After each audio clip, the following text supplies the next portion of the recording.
we have your name and how you spell it, please? Absolutely. My name's Alexis King. I'm the district attorney here in the 1st Judicial District.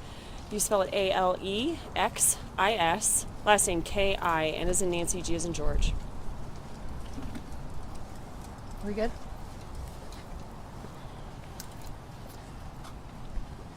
Thank you all for being here tonight. We just received the verdict on the case against Mr. Almanza, who senselessly murdered Officer Dillon Vakoff on September 11, 2021. We really just want to thank the jury for their service. It was incredibly difficult facts, and because of modern technology, they were really privy to the horrendous details of his death. Along with the jury, we want to thank their family, Dillon's family, for being with us throughout an incredibly long process. The judicial system is not designed for those who are grieving and have lost such an amazing family member. With that, I'd really like to turn it over to Chief Ed Brady from Arvada, who's been an amazing partner and supporter throughout this endeavor.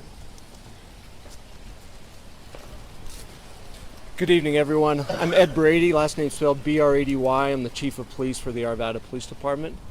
I'd first like to thank the jury for their careful deliberation in this case and coming to a just outcome in this case. Second, I would like to thank Alexis King and the prosecution team who worked so diligently to bring justice for Dillon. You know, Dillon wasn't just a uniform and a badge, he was a person. He was a son, a grandson, a nephew, a cousin, a boyfriend, and a wonderful co-worker and friend, and he will be missed sorely.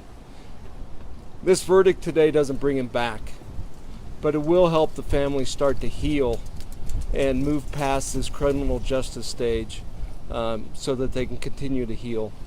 We will miss Dillon sorely. And I'll also say that this verdict today, I think, also sends a clear message that evil acts like the one committed against Dillon will not be tolerated in our community. Thank you. Chief, what did the family of Dillon Vakoff tell you after the verdicts today? Very similar to what I just said. They're very thankful to the jury. They're very thankful to the prosecution team, and they feel that justice has been served today. As you sat there and heard guilty verdict after guilty verdict, what was going through your mind, sir? I was just very grateful that a just outcome came. Dillon went there that night to help. He went there during a civil dispute to try to keep the peace, and an evil act was brought, and he was killed. And so I was just glad that justice was brought.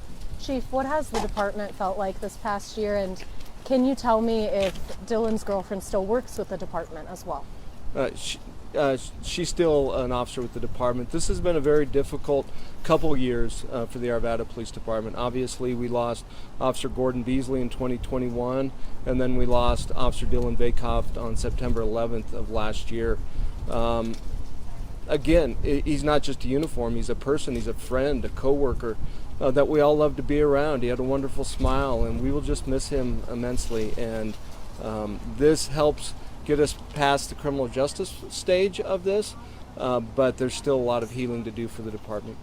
Chief, have you changed any policy at all as a result of Dillon Vakoff's murder? About how maybe showing up on scene? What would you say about... Dillon acted appropriately. He acted according to policy. He acted according to best police practices. Dillon did everything right, but unfortunately the outcome didn't turn out right. Evil acts are committed, and unfortunately Dillon was the victim of that.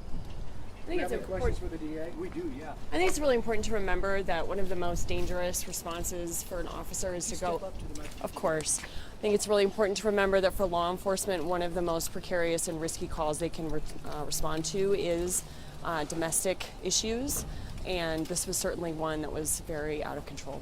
DA King, in this case, Almanza was claiming self-defense and that he did not know an officer was there when he fired those shots. Was that difficult for your team to prosecute with those claims being made? Body-worn camera evidence played a critical role in this trial, and the facts that the juries could consider when evaluating those claims made by the defendant. Almanza's family made statements saying that if this was the other way around, it would have been a slap on the wrist. Can either of you comment on that? We prosecute cases every day and homicides every day in this building that may not get the same amount of attention, but we put the same amount of diligence and effort into it even when the media isn't standing outside this late at night. And more questions? The penalty for this, it's life in prison, isn't it? Yes, it is.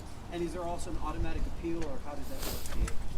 You know, there's going to be a lot of appeals in this process. It's what happens in serious cases, and we see these cases through from trial and all of the remedies that are available to a defendant post-conviction. Thank you. Thank you, guys. Thank you, guys. Thank you.